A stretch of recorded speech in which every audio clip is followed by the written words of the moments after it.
जी हाँ, अब top 20 question computer से रिलेटेड क्वेश्चन लेकर के मैं आ चुका हूं। जी हाँ दोस्तों, रेलवे हो या बिहार बिजली डिपार्टमेंट हो, जो कंप्यूटर से क्वेश्चन पूछे जाएंगे दोस्त, इसी टॉप 20 क्वेश्चन से पूछे जाएंगे। आपको मोटी मोटी बुक पढ़ने की जरूरत नहीं है। जी हाँ, क्योंकि मैं जो टॉप 20 क्वेश्चन देने जा रहा हूं मेरे दोस्त, उसी से क्वेश्चन आने वाला है। जी हाँ, अगर आप भी रेलवे में या बिहार बिजली डिपार्टमेंट में वैकेंसी के लिए अगर फॉर्म भर चुके हैं, एप्लीकेशन डाल चुके हैं, तो दोस्त कंप्यूटर से रिलेटेड क्वेश्चन अगर पढ़ना चाहते हैं और जानना चाहते हैं तो दोस्त इसी को पढ़े। टॉप 20 क्वेश्चन को इसी से आने वाला है, कहीं ज्यादा गहराई से नहीं पूछता है, क्योंकि ये बेसिक फंडामेंटल कंप्यूटर से रिलेटेड ही क्वेश्चन पूछा जाता है। तो मैं आपके लिए लाया हूं टॉप 20 क्वेश्चन, इससे बाहर कहीं नहीं जाएगा। चलिए मैं बिना देरी किए हुए मैं शुरू करता हूं टॉप 20 क्वेश्चन का। क्वेश्चन नंबर फर्स्ट, जी हाँ, आप देख सकते हैं नंबर पहला क्वेश्चन है कि एक कंप्यूटर में निम्नलिखित में से क्या होता है। जी हाँ, एक कंप्यूटर में निम्नलिखित में से क्या होता है। ऑप्शन आपके लिए भी लिए है, ये ऑप्शन है software and program, second number है software and hardware, hardware and software, third number है mouse and keyboard, and fourth number है सर्किट डायग्राम। जी हाँ, सर्किट डायग्राम। तो एक कंप्यूटर में क्या होता है ये चीजें, तो एक कंप्यूटर में जो होता है वो हार्डवेयर एंड सॉफ्टवेयर इंस्टॉल होता है। जी हाँ दोस्तों, बिना सॉफ्टवेयर या बिना हार्डवेयर का कंप्यूटर बिल्कुल नहीं होता है। तो ये मेरा जो है सेकेंड नंबर क्वेश्चन बिल्कुल राइट होगा, आंसर जो है सो। अब ये थोड़ा समझ लेते हैं कि सॉफ्टवेयर एंड हार्डवेयर होता क्या है। तो दोस्त सबसे पहले तो ये समझ लीजिए कि हार्डवेयर, हार्डवेयर होता क्या है। तो जो भी चीज हम जिसको हाथ से अपने टच कर सकते हैं, जिसको छू सकते हैं, वो सभी चीजें क्या होते हैं कि हार्डवेयर होते हैं। जैसे कंप्यूटर में हम कीबोर्ड होता है तो कीबोर्ड को हम छू सकते हैं, माउस होता है छू सकते हैं, या प्रिंटर होता है उसे भी छू सकते हैं, स्पीकर होता है छू सकते हैं। तो ऐसे जितने भी चीजें होती है मेरे दोस्त, वो सभी हार्डवेयर में आते हैं। लेकिन सॉफ्टवेयर क्या होता है ये समझ लीजिए। सॉफ्टवेयर क्या होता है कि सिर्फ जिसे हम देख सकते हैं, और कंप्यूटर में उसके थ्रू क्या होता है कि हम ऑपरेट कर सकते हैं, लेकिन उसे छू नहीं सकते हैं, सिर्फ देख सकते हैं कि कैसे चल रहा है, कैसे क्या कर रहा है। तो वो चीजें होता है, क्या होता है कि जिसे हम छू नहीं सकते, सिर्फ देख सकते हैं, उसे ऑपरेट कर सकते हैं कंप्यूटर के थ्रू। तो वो चीजें होती है सॉफ्टवेयर। अब जैसे फॉर एग्जाम्पल मैं आपको बता देता हूं, जैसे ले लीजिए कि कोई एप्लीकेशन हो, ऐप है, जैसे क्रोम ब्राउजर हो गया।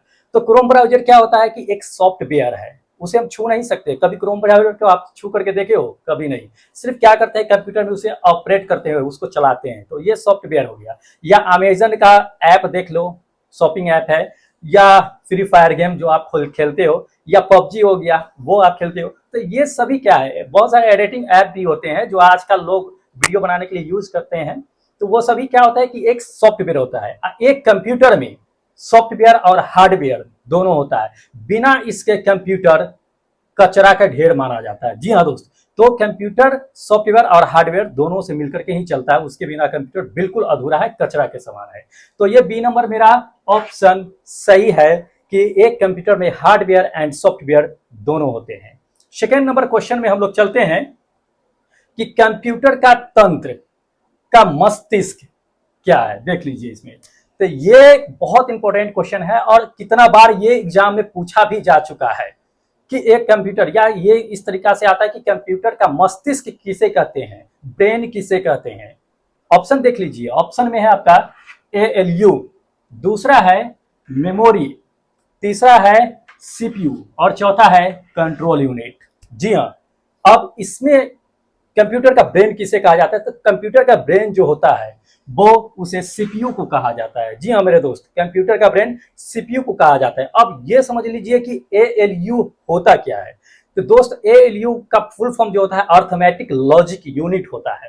कंप्यूटर में इसका काम क्या होता है, तो इसका काम जो होता है कंप्यूटर में जोड़ घटाव गुणा भाग ये सब करने का काम एएलयू का होता है, अर्थमेटिक लॉजिक यूनिट, नाम से ही पता चलता है अर्थमेटिक लॉजिक यूनिट। तो इसका ये काम होता है। अब दूसरा नंबर ये देख लीजिए कि मेमोरी, मेमोरी का काम तो सब जानते हैं, मोबाइल में हो या कंप्यूटर में हो, कहीं भी हो, मेमोरी का काम क्या होता है, स्टोरेज करना। तो ये डाटा या जितने भी वीडियो ऑडियो होते हैं वो सबको क्या करते हैं कि स्टोरेज करते हैं। तो ये स्टोरेज करने का काम क्या करता है कि मेमोरी करता है। अब मेमोरी जो है दो प्रकार के होते हैं मेरे दोस्त, इसको डिटेल्स में नहीं पढ़ेंगे, बस नाम समझ लेते हैं कि मेमोरी दो मेन रूप से दो प्रकार के होते हैं। एक रैम होता है, दूसरा रोम होता है। रैम को हम कंप्यूटर में निकाल करके उसकी कैपेसिटी को बढ़ा सकते हैं, रैम 2 GB 4 GB बढ़ा सकते हैं, लेकिन रोम जो होता है अंदर वो फिक्स होता है, इंटरनली फिक्स होता है, उसको हम बढ़ा या घटा नहीं सकते हैं। तो ये चीजें होता है। उसके बाद जो है वो आपका सीपीयू है। सीपीयू तो आप जानते ही हैं कि सेंट्रल प्रोसेसिंग यूनिट होता है कंप्यूटर में, इसी को ब्रेन कहा जाता है। क्यों? अब ब्रेन इसलिए कहा जाता है कि जितने भी कंप्यूटर में सिस्टम में काम जो होते हैं वो सारे चीज सीपीयू के थ्रू ही जाता है, सीपीयू से ही पूछ करके करता है। जितने भी काम करेंगे इनपुट आउटपुट वो सभी सीपीयू से ही होकर के जाता है, सीपीयू के बिना कुछ नहीं है। अगला नंबर है डी नंबर की कंट्रोल यूनिट। कंट्रोल यूनिट एक तरह से कह सकते हैं कि कंप्यूटर का सेकेंडरी ब्रेन है। कभी कभी आ सकता है ये क्वेश्चन कि कंप्यूटर का सेकेंडरी ब्रेन किसे कहा जाता है, तो सेकेंडरी ब्रेन के रूप में, दूसरी मस्तिष्क के रूप में कंट्रोल यूनिट को भी कहा जाता है। इसे याद रखना, कंफ्यूजन मत होना कि कंट्रोल यूनिट एंड सीपीयू ये दोनों कंफ्यूजन करता है। वैसे मेन ब्रेन के रूप में सीपीयू होता है। अगला नंबर क्वेश्चन पे हम लोग चलते हैं जो काफी इंपॉर्टेंट है। इंपॉर्टेंट क्या है, पूछा गया है क्वेश्चन कि व्यक्तिगत तौर पे किस कंप्यूटर का उपयोग किया जाता है। जी हाँ, व्यक्तिगत तौर पे किस कंप्यूटर का उपयोग किया जाता है। ऑप्शन देख लीजिए। ऑप्शन में है आपका माइक्रो कंप्यूटर, दूसरा है सुपर कंप्यूटर, तीसरा है मेन फ्रेम कंप्यूटर एंड चौथा है मिनी कंप्यूटर। जी हाँ, ये 4 ऑप्शन दिए गए हैं। तो व्यक्तिगत तौर पे जो आमतौर पे इस्तेमाल किए जाते हैं व्यक्तिगत लोगों के बीच, तो उससे किस कंप्यूटर के रूप में उपयोग किया जाता है। तो इसमें जो है लोग इस्तेमाल करते हैं तो ये माइक्रो कंप्यूटर का इस्तेमाल करते हैं। अब वैसे ऐसे माना भी जाता है कि फर्स्ट कंप्यूटर का इन्वेंट खोज जो हुआ था या जो उपयोग में लाया गया था वो माइक्रो कंप्यूटर ही लाया गया था। ठीक है, इसलिए मेरा ऑप्शन जो है क्या होगा कि ए नंबर माइक्रो कंप्यूटर होगा। नेक्स्ट क्वेश्चन पे चलते हैं कि कंप्यूटर प्रोसेस का मूल लक्ष्य है डाटा को क्या करना है। जी हाँ, कंप्यूटर प्रोसेस में उसका मूल लक्ष्य क्या होता है, डाटा को क्या करना होता है, ये क्वेश्चन है। तो ऑप्शन में देख सकते हैं कि ऑप्शन में पहला नंबर ऑप्शन दिया है फाइल्स, फाइल्स में करना होता है, या टेबल्स, या इंफॉर्मेशन, या डी नंबर आपका ग्राफ। ये क्या काम होता है?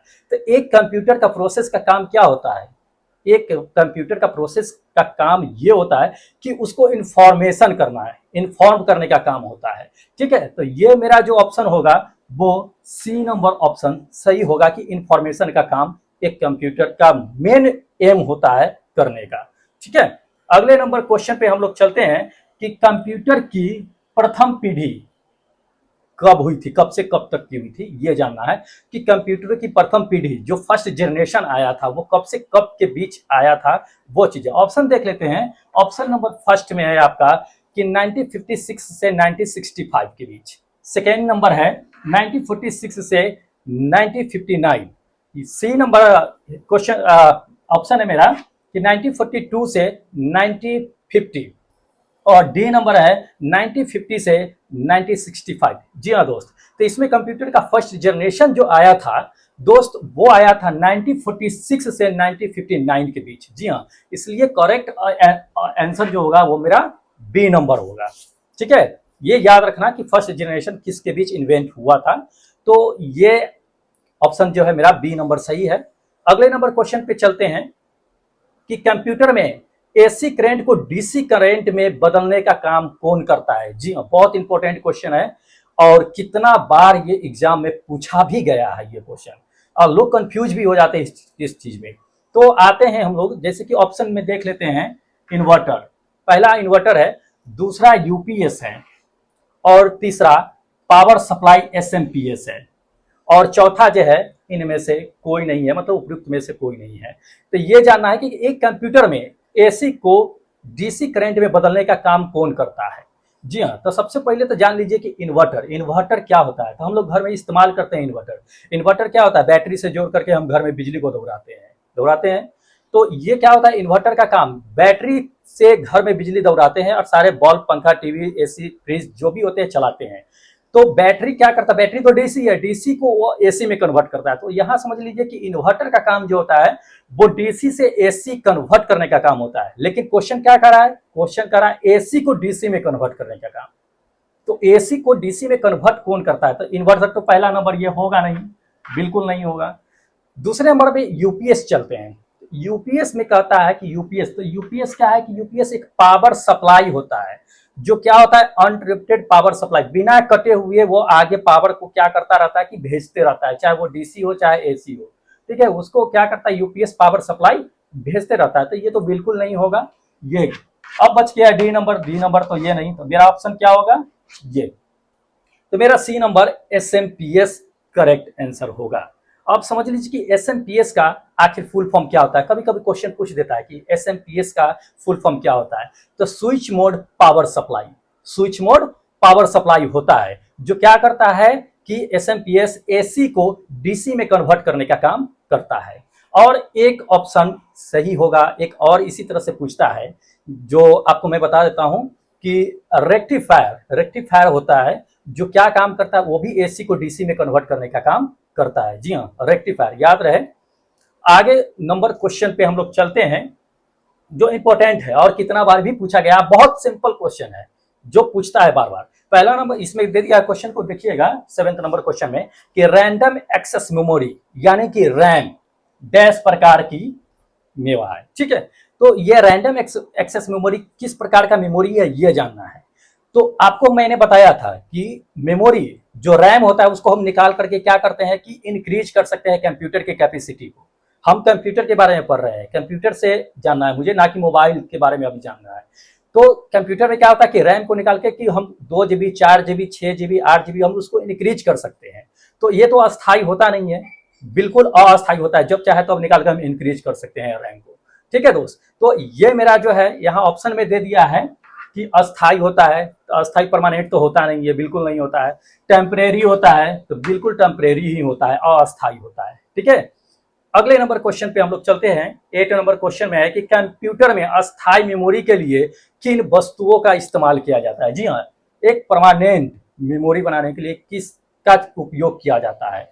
ऑप्शन पहले देख लेते हैं, उसके बाद हम चलते हैं। तो ऑप्शन में कहता है कि टैप चुंबकीय, दूसरा है हार्ड डिस्क, तीसरा है ऑप्टिकल डिस्क और चौथा है इनमें से सभी। अब क्या होगा, अक्सर लोग मार देते हैं कि इनमें से सही। जी हाँ, क्वेश्चन को समझिए, और लगभग 90% चांस होता है कि इनमें से सही सही ही हो जाए। जी हाँ, तो ऐसे है, तुक्का नहीं मारना है, हम लोगों को समझना है, इस चीज को समझना यह है कि हमें एक परमानेंट जो होता है मेमोरी बनाने के लिए, वैसे इन तीनों का इस्तेमाल किया जाता है। जी हाँ, परमानेंट मेमोरी बनाने के लिए। तो ये तीनों ऑप्शन मेरा सही है, यानी कि डी नंबर जो है इनमें से सही बिल्कुल सही होगा। अगला नंबर क्वेश्चन पे हम लोग चलते हैं कि सॉफ्टवेयर को दूसरे वर्ड में भी क्या कह सकते हैं। हम सॉफ्टवेयर को भी कहते हैं, क्या कहते हैं, तो सॉफ्टवेयर का दूसरा नाम भी होता है जिसे जानना जरूरी है। तो आते हैं ऑप्शन पे। ऑप्शन नंबर फर्स्ट में कहता है कि प्रक्रिया यानी प्रोसीड्यूर, नंबर सेकेंड में है डेटा, नंबर थर्ड में है प्रोग्राम और नंबर 4 में है इन्फॉर्मेशन। तो क्या कहते हैं एक सॉफ्टवेयर को, तो जो भी सॉफ्टवेयर होता है वो क्या होता है कि प्रोग्रामिंग होता है, प्रोग्राम करके ही सॉफ्टवेयर तैयार किया जाता है। तो इसलिए हम क्या कह सकते हैं कि सॉफ्टवेयर को एक प्रोग्राम्स कह सकते हैं, यानी कि सी नंबर आंसर सही होगा मेरा कि प्रोग्राम्स होता है, ठीक है। उसे दूसरे रूप में, क्योंकि प्रोग्राम करके ही सॉफ्टवेयर तैयार किया जाता है और तभी वो क्या होता है कि किसी सिस्टम में रन करता है। जी हाँ, अगले नंबर क्वेश्चन पे चलते हैं कि कीबोर्ड के जिन बटनों पर F1 F2 इत्यादि लिखा होता है वो कौन सा बटन होता है, उस बटन का नाम क्या होता है। जी हाँ, नंबर पहला है फंक्शन की, दूसरा है न्यूमरिक की, तीसरा है टाइपराइटर की और चौथा है मेरा स्पेशल प्रोसेस की। तो समझते हैं इस चीज को कि फंक्शन की, इसका ऑप्शन जो होगा F1 F2 ये जो होते हैं वो फंक्शन की होते हैं, ठीक है। तो ये मेरा ऑप्शन जो होगा वो ए नंबर बिल्कुल सही होगा, फंक्शन की। अब ये समझ लीजिए कि फंक्शन की जो होता है कंप्यूटर के, आप देख सकते हैं स्क्रीन पे कि वो जो है क्या है कि फंक्शन की कंप्यूटर के जो बटन होते हैं कीबोर्ड, उसमें क्या होता है फंक्शन की 1 से लेकर के 12 तक की लिखा होता है। जी हाँ, देख लीजिए आप, तो 1 से 12 तक की लिखा होता है, वो सभी क्या होता है कि फंक्शन की होते हैं। सेकेंड नंबर ऑप्शन कहता है न्यूमरिक की। तो न्यूमरिक की क्या होता है, तो न्यूमरिक मतलब नंबर वाली की होती है, जो 1 2 3 4 ये सब लिखे होते हैं, देख सकते हैं, तो वो क्या है कि नंबरिक की होते हैं, ठीक है। उसके बाद टाइपराइटर की होता है, जिसे हम टाइप करते हैं, जर्नली इस्तेमाल करते हैं, तो वो टाइपराइटर की में आता है। जैसे ए बी सी डी ये सभी क्या होते हैं कि टाइपराइटर की होते हैं। उसके बाद है डी नंबर ऑप्शन में कह रहा है यहाँ पे कि ये स्पेशल पर्पस की, तो स्पेशल पर्पस परसेज की क्या होता है कि ये समझ लेते हैं कि स्पेशल की होता है ये। तो जैसे इसमें स्पेशल की में आता क्या आता है, ये सभी को छोड़ दीजिए तो आगे बढ़ते हैं। तो इसमें मेरा जो होता है हैशटैग, @ या रुपी का साइन या परसेंटेज का साइन या डॉलर का साइन या एंड का शॉर्ट की, ये सभी जितने भी साइन आप देखते हैं ये सभी क्या होते हैं, स्पेशल की होते हैं। जब भी हम पासवर्ड किसी सिस्टम में क्रिएट करते हैं तो उसमें ऑप्शन में भी देता है लिखने के लिए कि आप किसी एक स्पेशल की का वर्ड इस्तेमाल करें। तो ये स्पेशल की इन्हीं सभी में से एक इस्तेमाल करना होता है, तभी वो क्या होता है कि स्ट्रॉन्ग पासवर्ड बन पाता है, नहीं तो नहीं बनता है। ऐसे बहुत किया जाता है और बहुत जगह ऐसा भी नहीं होता है। चलिए हम आगे बढ़ते हैं। अगला क्वेश्चन में 11 नंबर में है कि 1 KB का मान क्या होता है। जी हाँ, 1 KB का मान क्या होता है ये जानने के लिए तो 1 KB ऑप्शन दे दिया है 16 बाइट। सेकेंड ऑप्शन है 1024 KB, नहीं 1024 MB। उसके बाद है सी नंबर है 1024 बाइट और डी नंबर है 1024 KB।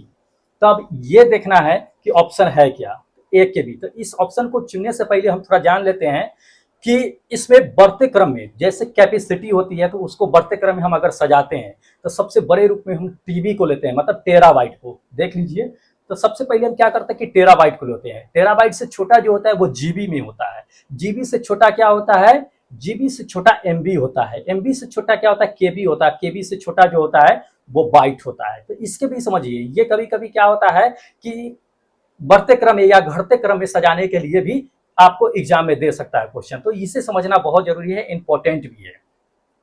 अब समझते हैं कि 1 KB में कितने बाइट होते हैं। 1 KB में मेरे दोस्त क्या होते हैं कि 1024 बाइट होते हैं, ठीक है। उसी तरह से 1 MB में 1024 KB होता है और उसी तरह से 1 GB आते हैं तो 1 GB 1024 MB के बराबर होता है और 1 टेराबाइट जो है 1024 GB के बराबर होता है। जी हाँ, इसको याद रखिएगा, बहुत इंपॉर्टेंट चीज है और पूछता भी है एग्जाम में। हर बार जितने भी कंप्यूटर से रिलेटेड क्वेश्चन को बार पूछा गया है ये क्वेश्चन पूछता ही है, ठीक है। अगले क्वेश्चन पे हम लोग चलते हैं।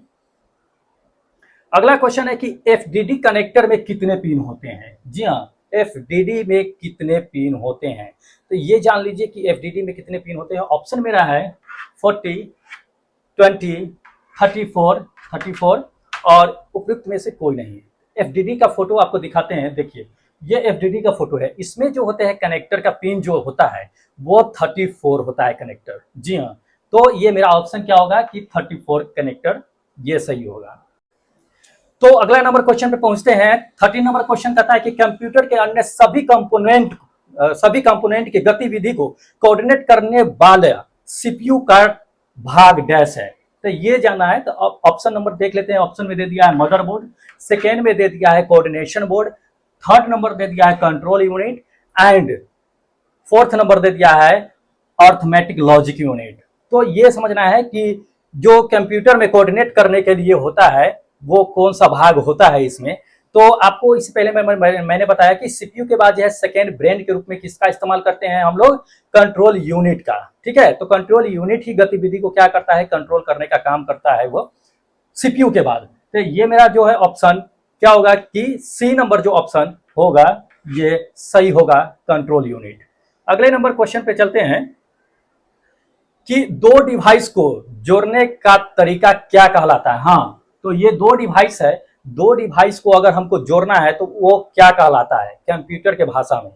तो फर्स्ट नंबर ऑप्शन में है parallel interface, second number option दे दिया है कि इंटरफेस, तीसरा नंबर दे दिया है यहाँ पे कि कनेक्टिविटी या चौथा नंबर दे दिया है यूजर। तो इनमें से चार में से कौन होगा। तो दोस्त क्या होता है इसमें कि दो डिवाइस अगर कंप्यूटर में आपस में अगर कनेक्ट करना है तो वो इंटरफेस के थ्रू ही आपस में कनेक्ट किया जाता है। जी हाँ, बहुत इंपॉर्टेंट क्वेश्चन है, कितना बार पूछा भी गया है ये क्वेश्चन है। तो इंटरफेस के थ्रू किया जाता है, ये मेरा जो है बी नंबर ऑप्शन बिल्कुल सही होगा। अगले नंबर क्वेश्चन पे हम लोग चलते हैं कि पर्सनल कंप्यूटर के अन्य कंपोनेंट को एक साथ जोड़ने वाले कंपोनेंट कौन सा होता है, ठीक है। जो पर्सनल पीसी होता है तो उसको क्या करते हैं कि अन्य कंपोनेंट को एक साथ अगर जोड़ना है तो वो कंपोनेंट क्या कहलाता है। तो ये देख लेते हैं कि नंबर फर्स्ट में ये ऑप्शन है कि डिस्प्ले कार्ड कहलाता है, या कैबिनेट है, या मदरबोर्ड है, या फोर्थ नंबर में इनमें से कोई नहीं। तो दोस्त क्या होता है कि पर्सनल पीसी जो होता है, जितने भी कंपोनेंट होते हैं उन कंपोनेंट को क्या करता है कि आपस में एक साथ जोड़कर रखने का काम कौन करता है, तो मदरबोर्ड होता है। ये मदरबोर्ड के थ्रू ही क्या होता है कि ये सभी आपस में कनेक्टेड होते हैं।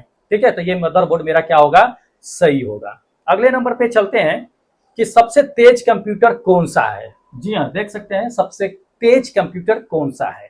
ऑप्शन में आते हैं मिनी कंप्यूटर, सेकेंड में है मेन फ्रेम कंप्यूटर, सी में है सुपर कंप्यूटर एंड डी है इनमें से कोई नहीं।